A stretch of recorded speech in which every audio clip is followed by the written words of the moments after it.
reka nkubwire, igihe cyageze ngo Imana yubure dosiye yawe. Imana yavuganye nawe uri mu butayu, Imana yavuganye nawe uri gusenga, Imana yavuganye nawe uri mu cyumba cy'amasengesho, irakubwira ngo nzakurengera. Reka tubwire Imana yubure dosiye. Uyu ni umwanya, iri jambo rije kukubwira ngo hari dosiye yawe yari imaze igihe yubamye, hari dosiye yawe yari imaze igihe itazwi, hari dosiye yawe ari icyo Imana yakuvuzeho. Natangaye, uzi ko ari icyo Imana ikuvugaho ukabyibagirwa wowe, ukibagirwa ko Imana yigeze ivugana nawe, ariko icyo Imana yakuvuzeho yo iracyabyibuka. Nubwo imyaka iciyemo ari myinshi, wavuye no mu Rwanda ujya mu mahanga, aya meza ngo ayakubitaniraho n'ibintu bari baraburanye. Ngo yareba ifiriti akabona ntibaherukana, yareba akanyama akabona bari baraburanye ntibaherukana kubera kuba mu ishyamba, yareba mayoneze akabona nta nubwo rwose bigeze banamenyana. Ngo ahera kuri bya bindi baburanye. Imana iguhuze n'ibyo mwaburanye. Umaze iminsi waraburanye n'amafaranga, Imana iguhuze n'amafaranga.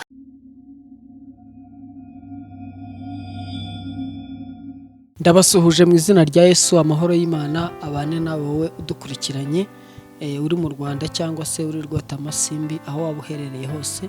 Reka nkwifurize kugubwa neza. Njyewe nitwa Jean Paul Mutabazi. Imana ikaba impagurukije muri kino gihe kugira ngo mvuge gukomera kwayo. Nagiriwe icyizere rero n'umuyobozi w'iki kinyamakuru, ariwe Mukakarangwa, muramuzi cyane, ni umuhanuzi w'Imana. Yangiriye icyizere aravuga ati muhungu wanjye rero ngwino ubwire abantu imbaraga z'Imana, ngwino ubwire abantu gukomera kw'Imana. Ndavuga nti nanjye ngiriwe umugisha iryo teka unteye ntago naripfusha ubusa. Ndavuga nti reka nze ubundi mbwire abantu imbaraga zishobora byose. Dufite Imana ifite imbaraga, dufite Imana ikomeye, dufite Imana irenze ubwenge bw'abantu. Uko yari iri kera n'uyu munsi niko iri, uko yakoraga n'uyu munsi niko igikora, ntihinduka. Cyakoze abantu barahinduka ariko Imana yo ntago ihinduka. Reka dusenge Imana kugira ngo tuganire ijambo Imana ishyize ku mutima wanjye. Ndahamya neza ko nuba amaso uri bwakire igitangaza cyawe. Data, mu izina rya Yesu ndagushimye, ndaguhimbaje, gushimiye ubuntu n'imbabazi utugirira. Uko bwije nuko bukeye tubona ukuboko kwawe, ntacyo twaburiye mu biganza byawe ngo kereka wava mu masezerano ari nta mpamvu. Kandi kuko uri Imana y'inyembabazi, ushaka ko abantu bose bakizwa bakamenya ukuri. Nanjye mpagaze hano mu mwanya wo kugira ngo nkuvuge neza. Ndakwinginze mu kigikire, imbaraga zawe zibe kuri njyewe, ubangamire imbaraga izo arizo zose zarwanyira ijambo. Ushyigikira amavuta umpaye, abantu bagiye kunyumva bahabwa umugisha. Uri bunyumva arwaye uburwayi bwe bugende, uri bunyumva afite ibibazo n'intambara zimwugarije abonera ubutsinzi muri iri jambo umpaye, kugira ngo ngeze ku bakurikiranye iyi cano yacu. Ngaho duhe kugubwa neza, ngaho mpumugisha, kandi abankurikirana bahumugisha mu izina rya Yesu, amen. Ijambo Imana ishyize ku mutima wanjye ni ijambo rivuga ngo Imana irazirikana. Nimba abantu bazirikana, Imana yo izirikana kubarusha.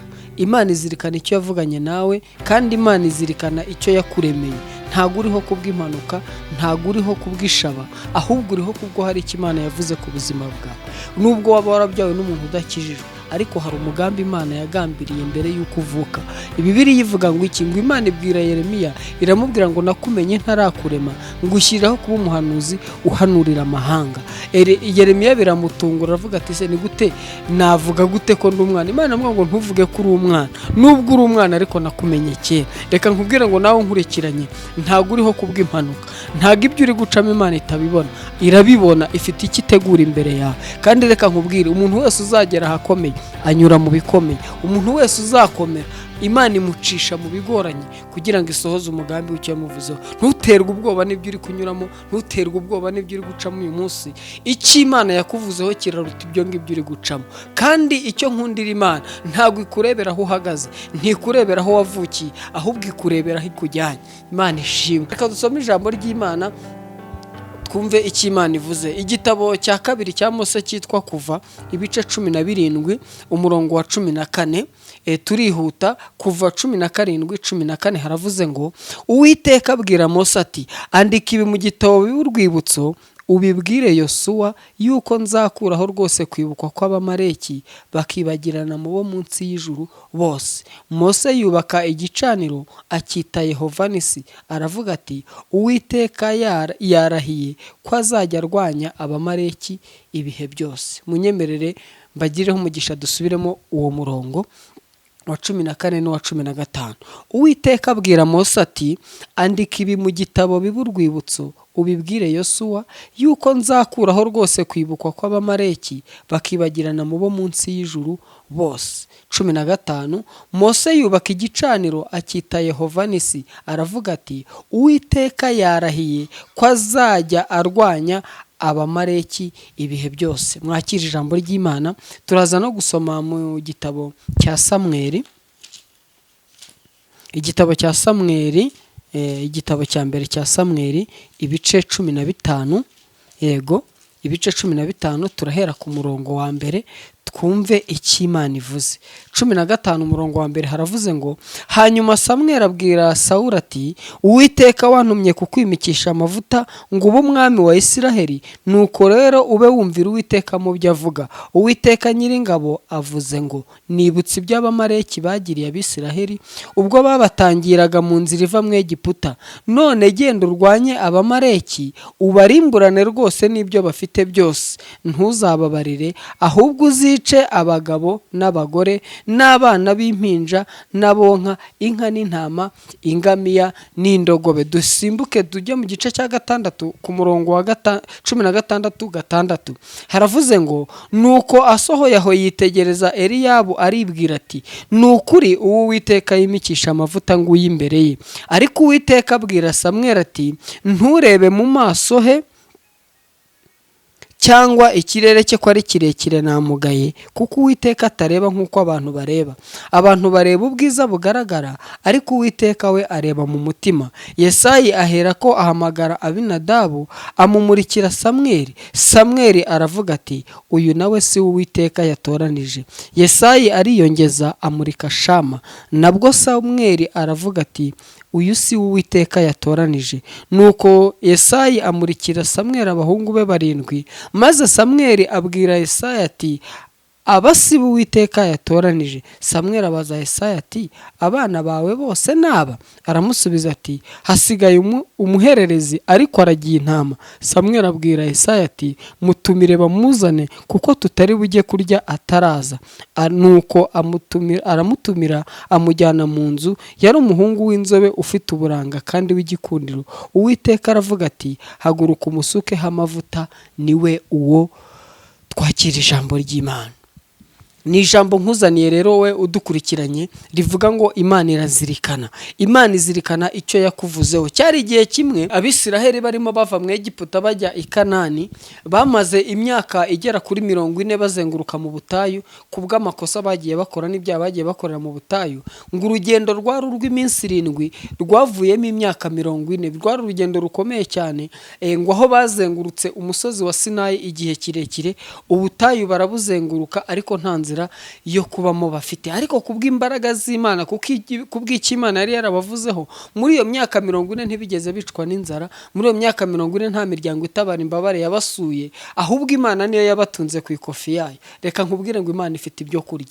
Nubwo uri mu bihe bigoye, nubwo waba ubona hariho inzara, ariko dufite Imana ifite ibyo kurya. Yatunze Abisiraheli imyaka 40 bari mu butayu, nta giti cy'ipera, nta giti cy'avoka, nta kintu na kimwe babona, nta soko barema, nta mugabo ubyuka ngo ajye guhiga ngo bajye gushakisha. Imana irabatunga imyaka 40 irarangira. Wigira ubwoba bw'ubuzima, hari Imana yagutunga ubuzima bwawe bwose, igatunga abana bawe, igatunga abuzukuru bawe, igatunga abuzukuru bawe, igisekuruza. Imana ifite ibiryo bavandimwe.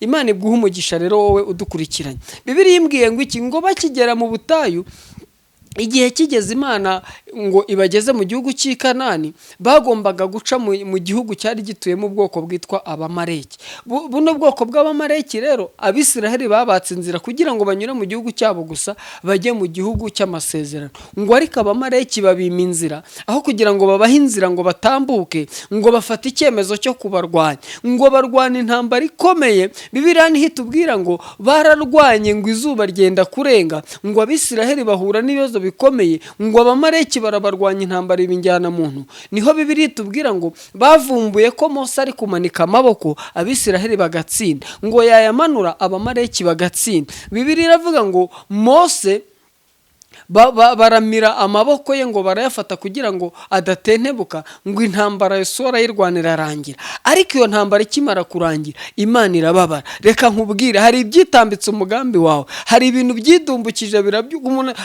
Dayimoni yahagurukije abantu babyuka mu gitondo ngo bakurwanye, baravuga ngo tuzamwima inzira. Reka nkubwire, nubwo wabuze inzira unyuramo, hari abantu bitambitse muri iyo nzira, ariko dufite Imana ibasha kurwana intambara. Hari Mose uri ku buzima bwawe ugiye kurambura amaboko kugira ngo iyo ntambara uyitsinde. Mose ngo yarambuye amaboko Abisiraheli baratsinda, ariko iyo yamanuraga ngo Abisiraheli baratsindwaga. Reka nkubwire, Imana iguhe Mose uramira amaboko ye kugira ngo ubashe gutsinda intambara. Imana iguhe umugisha. Bibiliya ivuze ngo iki? Ngo intambara irangiye Imana irababara. Iravuga ngo Abamaleki ntabwo barwanyije Abisiraheli, ahubwo Abamaleki barwanyije umugambi w'Imana. Reka nkubwire, abakurwanya si we barwanya, ahubwo barwanya icyo Imana yakuvuzeho. Satani yaribeshye, yagiye kukurwanya atazi icyo Imana yavuze. Ngo burya Satani ntago ajya amenya icyo Imana ikuvugaho. Buriya icyo Imana ikuvugaho Satani ntacyazi. Cyakoze kubera ko Satani nawe ari najyuwa, ari umuntu nyine uri aho ngaho ukeka, aba arimo akeka akavuga ariko nshingiye ku masengesho y'umuntu, nshingiye ko Imana ivugana nawe ntumva, ashobora kuba azagirirwa neza. Mu yandi magambo, Satani ntamenya icyo uzaba, ariko aragikeka. Niyo mpamvu akurwanya akitambika mu nzira unyuramo, akavuga ati uyu muntu umenya Imana ishaka kuzamugirira neza. Ibyo Imana igusezeranya, Imana ishimwe, ndumva mfashije. Ibyo Imana igusezeranya Satani ntabimenya. Satani ntamenya icyo Imana yakuvuzeho. Cyakoze azi ko Imana yakuvuzeho ibyiza, kuko birivuga ngo nzi ibyo nibwira nzabagira ngo si bibi, ahubwo ni ibyiza. Satani rero arabizi ko Imana ikugambiriyeho ibyiza, arabizi ko Imana yifuza iterambere ryawe, arabizi ko Imana yifuza gutera imbere kwawe.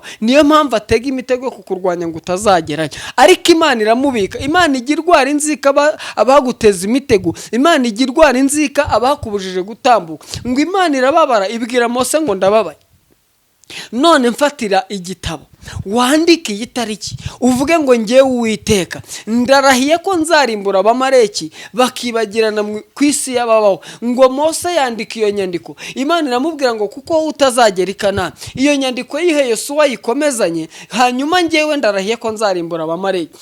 Naratangaye cyane. Ngo Imana ikimara kwandika ino nyandiko, ngo Mose yandika yitaho hantu Yehova nisi, aravuga ngo Uwiteka yarahiye. Reka nkubwire, Imana yarahiye ko izakurwanirira. Imana irirahiye ko izagutabara. Imana irirahiye ko izakurengera. Imana irirahiye ko izagukura muri ibyo bihe uhagazemo. Imana irirahiye ko izagukiza ubwo burwayi. Imana irirahiye ko izabana nawe, nubwo abantu bazi ko ntaho uzagera, nubwo abantu bazi yuko bizagucanga, nubwo abantu bazi icyo bakoze, nubwo abantu bazi ko ubwo burwayi utazabukira. Abantu babona ibibazo urimo utazabisohoka. Ariko reka nguhanurire, Imana nayo irarahiye, iravuze ngo izajya ikurwanirira, iravuze ngo izajya igutsindishiriza. Imana irirahiye ku buzima bwawe. Icyamukakira buno buhanuzi, Imana irirahiye ko izagutabara. Hari ibyakurwanyije, hari ibyitambitse umugambi w'icyo yakuvuzeho, ariko ntigiteze kuzaburizwamo. Icyo Imana yakuvuzeho nta mwana w'umuntu uzakiburizamo, kuko icyo Imana ivuga kiri hejuru y'icyo abantu bavuga. Icyo Imana ivuga kiri hejuru y'icyo dayimoni ivuga ku buzima bwawe. Akira ubuhanuzi mu izina rya Yesu. Bibiliya imbwira ngo iki? Ngo Abisiraheli baragiye bagera i Kanani. Imana yabahaye ubundi buryo bwo kugera i Kanani, Abamaleki bakidegembya. Ngo Yosuwa agabanya imisozi, Abisiraheli bose bari ba Kalebu na Yosuwa. Ba Kalebu abagabanya imisozi. Amaze kubagabanya imisozi, Yosuwa apfa Imana itararimbura Abamaleki. Abamaleki bagira ngo byararangiye, bagira ngo Imana ntiyabyitayeho. Ngo Yosuwa amaze gupfa, ingoma zamukurikiye ni nyinshi, abitwa ba Debora, abitwa ba Yefuta, ba Gidiyoni, ba Samusoni. Bariya bose ni abantu bagiye bakurikira nk'uko ingoma zagiye zisimburana, baba abacamanza b'ubwoko bwa Isiraheli. Haza kujyaho umutambyi Eli n'abahungu be. Abahungu ba Eli nabo bakora amakosa, ngo ingoma ya gitambyi nayo itangira kuzamo ikibazo. Ariko Imana ihagurutsa Samweli, ari we wabyarwaga na wa mubyeyi witwa Hana, wari umaze igihe kinini yarabaye ingumba. Igihe Samweli rero yamaraga kuyobora Abisiraheli nk'umuhanuzi ngo nibwo bavuze ngo turashaka ko Imana itwimikira umwami tukaba nk'ayandi mahanga. Ngo Abisiraheli batera itiku baravuga ngo babwira Samuel ngo bwira Imana yawe twimikira umwami, twarambiwe kubaho tutagira umwami nk'ayandi mahanga. Imana iramubwira ngo si we banze ni njyewe banze. Ngo Imana ibimikira umwami yimika Sawuli. Sawuli rero yimye ingoma, ndagira ngo nkurikira wumva aka kantu. Sawuli yimye ingoma hashize imyaka 700 Abisiraheli bageze i Kanani. Ndagira ngo utekereze kuri iyo myaka 700. Iyi myaka 700 Abisiraheli bageze i Kanani, intambara y'Abamaleki yararangiye, haciyeho imyaka 700. Byari bivuze ngo iki? Abantu barwanye iyo ntambara mu butayu b'Abamaleki bari barapfuye. Abisiraheli bari mu butayu muri icyo gihe, na Yesu warwanye iyo ntambara nawe yari yarapfuye.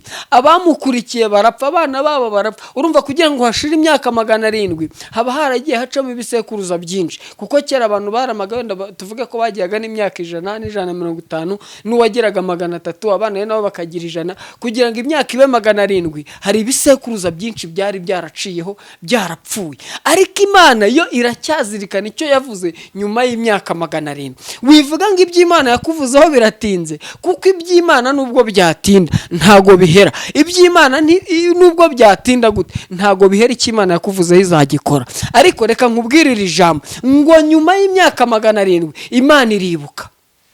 Haleluya. Ngo Imana yibuka icyo yavuganye n'Abisiraheli, yibuka icyo yandikishije. Mose wacyanditse yari yarapfuye, Yosuwa wajyanye iyo nyandiko yari yarapfuye. Abisiraheli bari icyo gihe bari barapfuye. Ariko inyandiko y'Imana yo ntigipfa, imvugo y'Imana ntigipfa. Abantu bashobora gupfa, imipango yawe ishobora gupfa, ariko icyo Imana yavuze, haleluya, icyo Imana yavuze ntigipfa, icyo Imana yavuze ntikirwara, icyo Imana yavuze ntigisaza. Nta mpanuka cyagira, nta moto yakigonga, nta mupfumu wagipfumura ngo bikunde, nta mukonikoni wagitekenika, nta munyamagambo wagikuraho. Icyo Imana yavuze, icyo Imana yakuvuzeho izagisohoza. Imana ishimwe.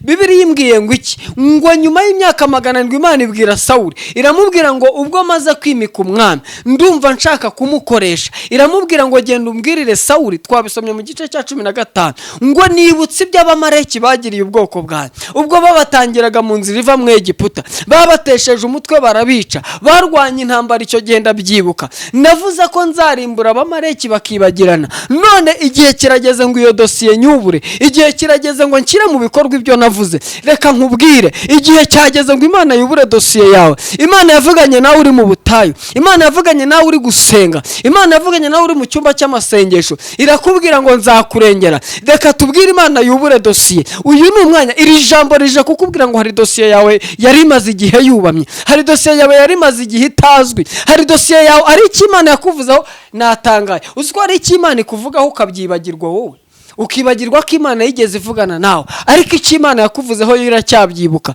nubwo imyaka iciyemo ari myinshi, wavuye no mu Rwanda ujya mu mahanga, ariko icyo Imana yavuganye nawe yo yarakizirikanye. Iki nicyo gihe kugira ngo Imana yubure dosiye.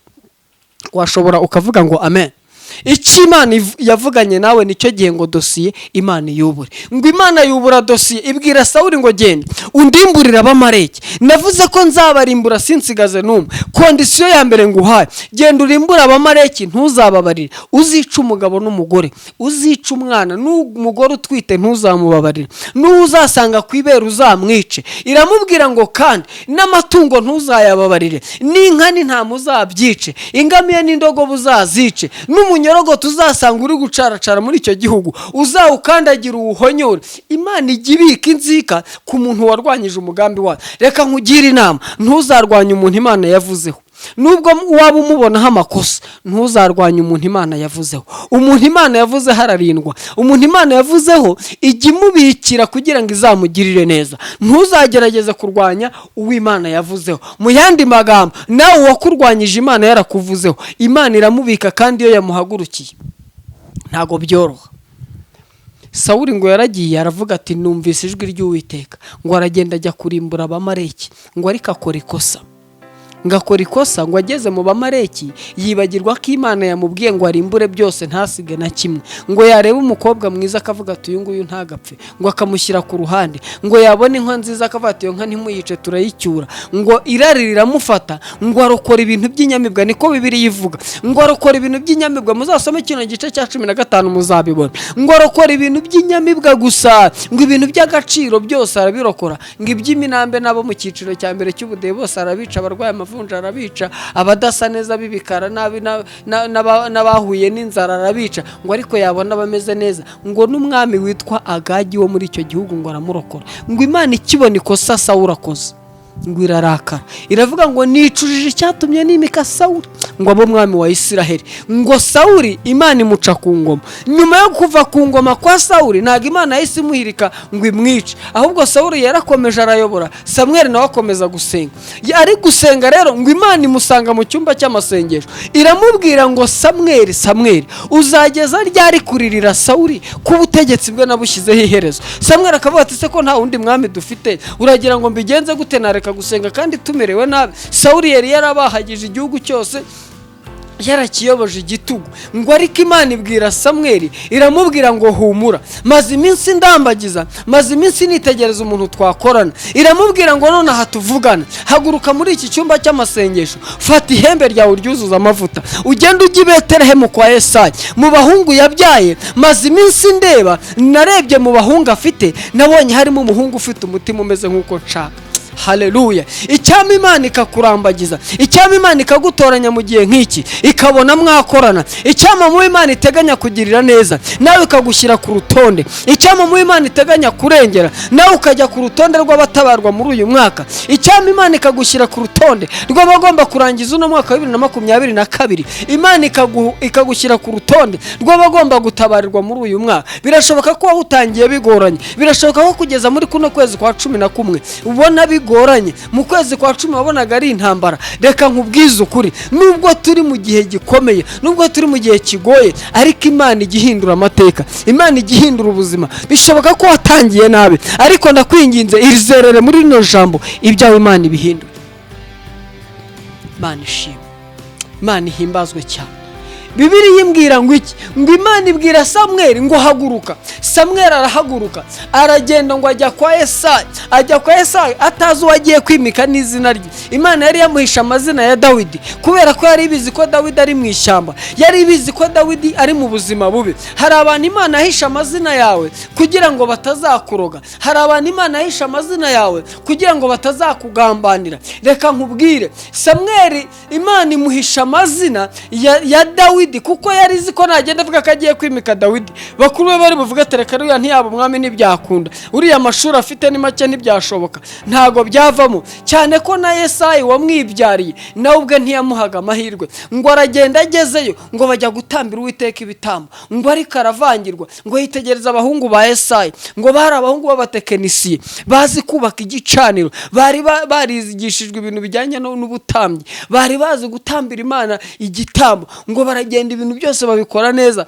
Ngo Samweli aho yari aragira ivangirwa aravuga ati ni ukuri. Ngo yitegereza umuhungu w'imfura Yesayi aravuga ati Uwiteka, nshingiye ku gihagararo cy'uyu musore, nshingiye ku mashuri numvise afite, nshingiye ku gisirikare abamo cyo kwa Sawuli, biragaragara ko uzi kwitegereza. Aravuga ati hasi ngombwa ko mvuga indimi, hasi ngombwa ko numva ubuhanuzi, hasi ngombwa ko numva ijwi ry'Imana. Ngo aravuga ngo dore Uwiteka yimikisha amavuta ngo uyimbereye, ngo akizana ihembe ngo yimike umuhungu w'imfura Yesayi. Ngo Imana iramubwira ngo atansiyo, nturebe mu maso he, nturebe ikirere cye ko ari kirekire, nturebere mu mashuri yize. Abantu ndabazi bareba nk'uko bareba ubwiza bugaragara. Imana iramubwira ngo ariko ngewe si uko ndeba. Reka nkubwire, hari ibintu Imana ititaho, hari ibintu abantu bitaho kuri wowe ariko Imana atari byo yitaho. Abantu bareba akavukire yawe, abantu bareba inkomoko yawe, abantu bareba akazi ufite, abantu bareba umwanya uhagazemo, abantu bareba indeshyo yawe, abantu bareba isura ufite, abantu bareba amavuta wisiga,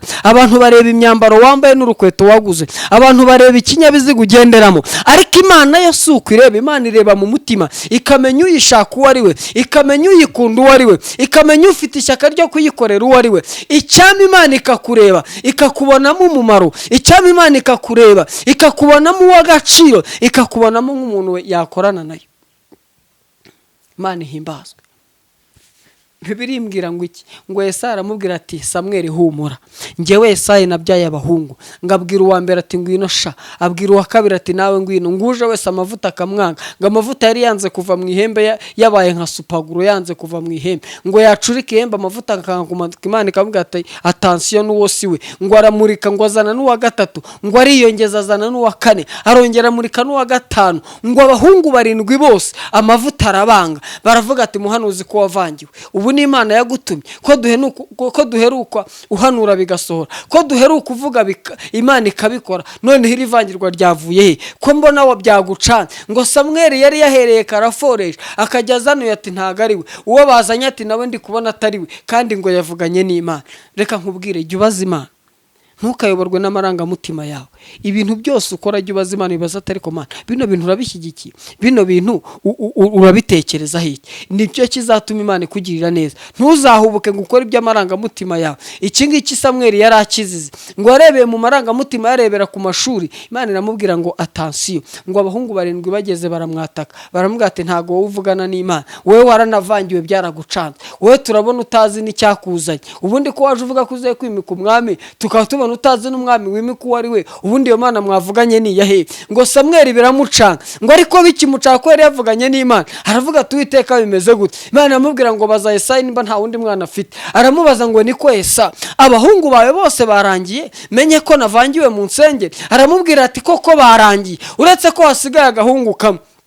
Ndati ndakumva, hasigaye agahungu kamwe kitwa Dawidi, ariko nikaba hano mu rugo kaba mu ishyamba, nta buzima gafite, nta mashuri yize, nta mahirwe twamuha yuko yaba umwami, iby'ibwami ntazi n'ibyo ari byo n'ibwami ntarahagera. Dawidi Samweli ati wi Uwiteka we. Aravuga ati nimba kagihari, urabizi ko ari akawe wabyaye? Ati ninjye wamubyaye. Aravuga ati reka nkubwire rero, nubwo nta mahirwe umuha, ariko genda cyari umuhanuzi. Ubwo abana bawe bose batari barangira, ubwo abana bawe bose batari barangira, ubwo abana bawe bose batari bashira, ni ikimenyetso cy'uko navuganye n'Imana, buretse kunsuzugura. Samweli kubera umujinya yarafite ahita arakara, aravuga ati ntanze itegeko, ntago muri burye mutaramuzana, ntago muri bujye kumeza uwo nguwo ataraza.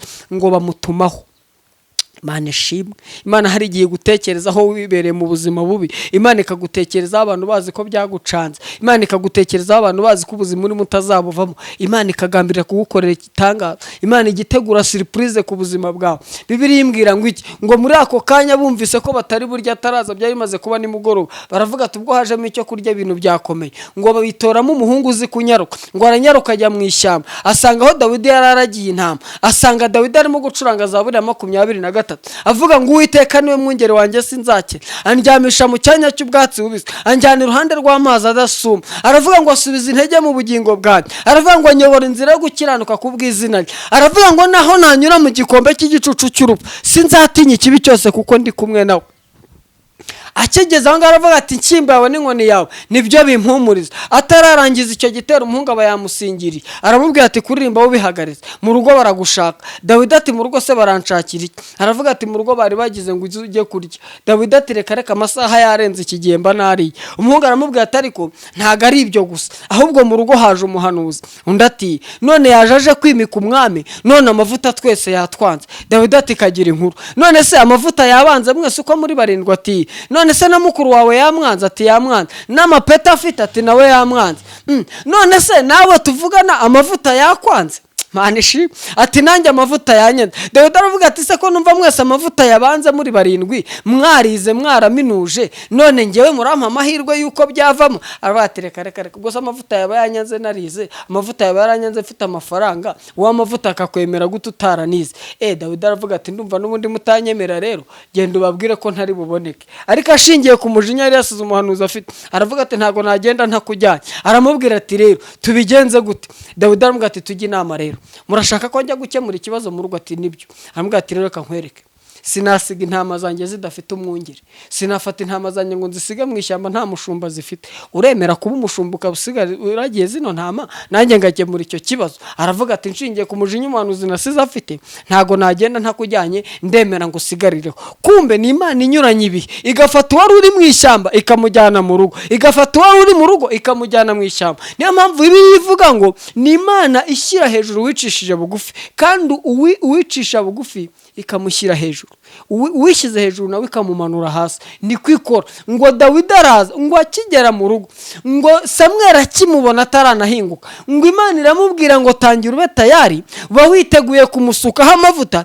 kuko uwo nakubwiye agiye kuza. Ngo akimugeraho ngo amujyana mu nzu, ngo ari umuhungu w'inzobe ufite uburanga, ariko baramujyanye mu ishyamba. Wari uzi ko buriya uri mwiza ari uko ufite ubukene? Wari uzi ko buriya uri mwiza ari uko ufite igisuzuguriro? Nta muntu utari mwiza, ahubwo biterwa n'igihe uba uhagazemo. Hari igihe uba uhagazemo kikakugira mubi kandi wari mwiza. Ngo Dawidi n'uburanga bwe n'igihagararo cye nticyari cyaramubujije ko ajya kuba mu ishyamba, nticyari cyaramubujije ko bamukura mu bandi bana ntibamurihirira amashuri bakamujyana mu ishyamba. Reka nkubwire, Imana igukure mu buzima bubi urimo, ubwiza bwawe bugaragare. Umaze igihe kinini uri mu butayu, abantu iyo bakureba babona udafite isura nziza, ariko buriya uri mwiza, ahubwo nuko umaze igihe mu butayu. Imana ikuremera ibyishimo bituma abantu babona ubwiza bwawe, bituma bigaragara. Ari abantu baba bagira neza ariko tutabaza. Imana igutera iteka kugira ngo nawe umenyekane. Imana ishimwe cyane. Tugiye gusoza, tugiye gusenga. Bibiliya imbwiye ngo iki? Ngo Imana iramubwira ngo haguruka umusukeho amavuta, niwe nakubwiraga. Ngo arahaguruka amusukaho amavuta. Ya mavuta yari yanze abakomeye, ya mavuta yari yanze abize amashuri. Ngo akibona Dawidi ngo amavuta aribwiriza aramanuka. Ngo amavuta akimanuka, ngo Dawidi aranezerwa yuzura umwuka. Ngo akimara kuzura umwuka wera, Imana ishimwe. Imana igukorera ikintu kikuzuza umwuka wera. Imana igukorera surprise, ikintu kiri butume wuzura imbaraga utari ufite. Imana igukorera ikintu kikurutisha abagusuzuguye. Ngo ako kanya bakuru be bari baraho, n'amashuri biza babona Dawidi biremeye, babona bamusutseho amavuta birakunze, ngo batangira kumwubaha, batangira guca bugufi. Ngo bakimara kubona amavuta asutsweho, Yesayi wari waramubyaye yamwimye amahirwe. Uziko igihe n'umuntu akubyara ariko ntaguha amahirwe, akavuga ati nubwo ari umwana wanjye ariko mbona azaba ikirumbo, nubwo ari umwana wanjye ariko mbona ntahazagera. Reka nkubwire, abantu bakwimye amahirwe ariko Imana iguhaye amahirwe. Abantu bakwimye amahirwe ariko dufite Imana itanga amahirwe.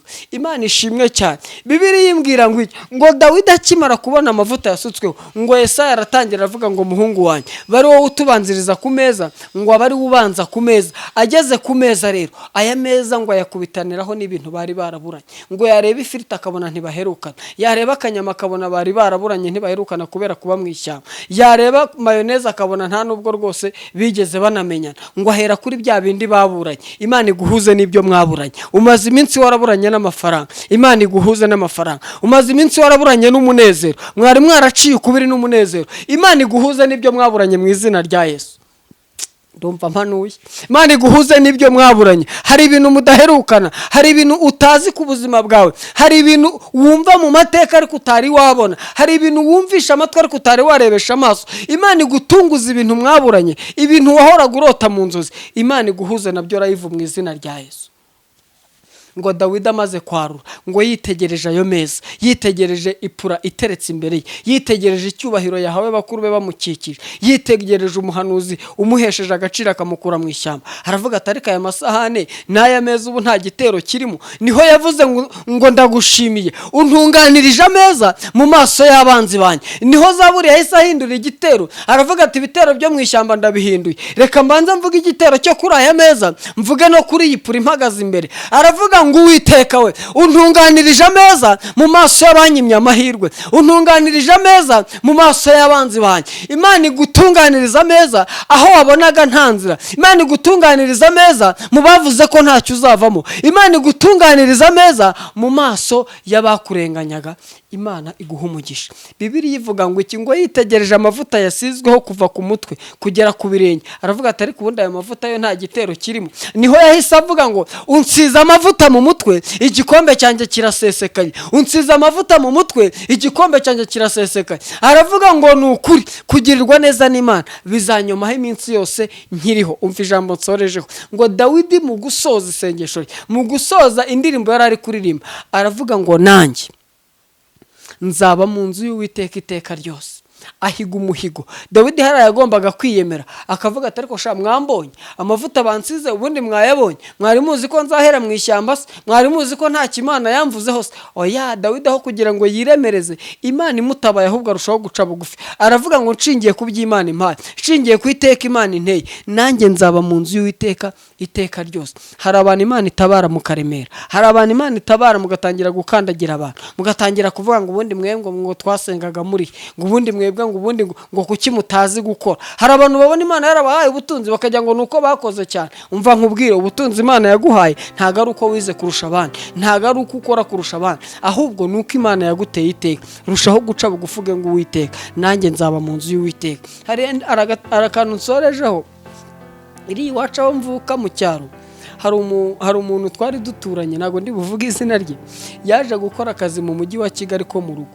Noneho amaze nk'amezi 3 kwa kunda abakozi bo mu rugo batahaga mu minsi mikuru, arataha. None haje tubona yahinduye imigendere, tubona yahinduye imvugo. Noneho twese akajya tureba nka mituweli yacyuye, akavuga ngo yewe ngo ko mwashaje. Twase umuntu maze amezi 3 i Kigali, ubu kano kanya yese abona twarashaje. None akajya avuga ngo ubuse muroga. Noneho umukobwa tubere bamone tubona yarahindutse. Kumbe Imana imuteye iteka ryo kuva mu cyara akagera i Kigali byonyine bimutera kuremera. None ikintu cyadukuyeho kuruta ibindi twasanze n'ibyo kurya yarabyibagiwe. Akajya avuga ngo hari igihe babyitaga ngo ni ibijumba, ngo bino babyitaga ibijumba, ngo ni imyumbati, ngo nimumbwire ngo aya ni amasaza, ngo ni amashaza. Noneho tuhasubuka kuko aka kanya uyu mukobwa agiye i Kigali amaze amezi angahe, ubu yibagiwe no kuvuga ibijumba, ubu yibagiwe no kuvuga amashaza koko, ku buryo atangiye kuvuga ngo ni ibijumba, ngo ni imyumbati, tugira ngo ni nk'umukongomani wadusuye. Ariko reka nkubwize ukuri, Imana nigutabara ntukaremera ahubwo ujye urushaho guca bugufi. Bibiliya ivuga ngo guhera ko kanya Dawidi atangira kuzura umwuka wera. Byarangiye Dawidi abaye umwami mu bintu abantu batatekerezaga. Imana ihindura amateka yawe, Imana ihindura ubuzima bwawe itarebeye ku miryango, Imana ihindura ubuzima bwawe itarebeye ku mashuri ufite. Iryo ryari ijambo Imana impaye ry'ubuhanuzi kugira ngo nkubwire ngo Imana irazirikana, Imana izirikana icyo yakuvuzeho, Imana izirikana amasengesho usenga, Imana izirikana abo ufasha, Imana izirikana abo wagiye usapotinga mu murimo wayo, abo wagiye utera nkunga bose Imana irabazirikana. Kandi Imana yimaze kuzirikana neza wayigiriye, Imana yimaze kuzirikana neza wagiriye bagenzi bawe, niho ihera igakora igagukemurira ibibazo. Reka nkubwire, humura witinya, iri jambo ribohoye ubuzima bwawe, iri jambo rigukure mu buzima urimo rigutereke mu bundi buzima. Reka dusenga Imana. Mana, mu izina rya Yesu ndagushimiye ko wanyemereye kuvugira kuri iyi cano, kandi ijambo wampaye niryo mvuze. Ndakwinginze ngo uriherekereshe ibimenyetso n'ibitangaza. Uwari urushye iri jambo rimubohore, uwari umaze igihe ari mu buzima bugoye, uwari mu gihe cy'intambara urangize intambara ku buzima bwe, uwari uri mu gihe cyo kwangwa ukureho icyo gisuzuguriro, uwari uri mu gihe cy'ubukene umukureho icyo gisuzuguriro, uwari uri mu gihe cy'uburwayi umukureho icyo gisuzuguriro cy'abadayimoni, urwanye ibyamurwanyaga, umuhorere aho yahuriye n'ibimugerageza, aho yahuriye n'ibimwitambika mu nzira bikamwima inzira nk'uko abamarayika bayimye Abisiraheli. Ubirwara inzika ukure mu nzira ibyamubujije amahoro, umwinjize mu mugambi w'icyo wamuvuzeho. Mbisabye mbyize mu izina rya Yesu, amen. Imana ibahe umugisha, Imana ibarebe neza, kandi Imana irushaho kubishimira isohoza ijambo ryiza yavuze ku buzima bwawe. Mwari kumwe na Jean Paul Mutabazi, umukozi w'Imana. Imana nidutera iteka tuzongera tugaruke. Imana ibahereze umugisha. Ningaruka ubutaha nzababwira amahitire y'abamareki, mbabwire uko abamareki byaje kurangira.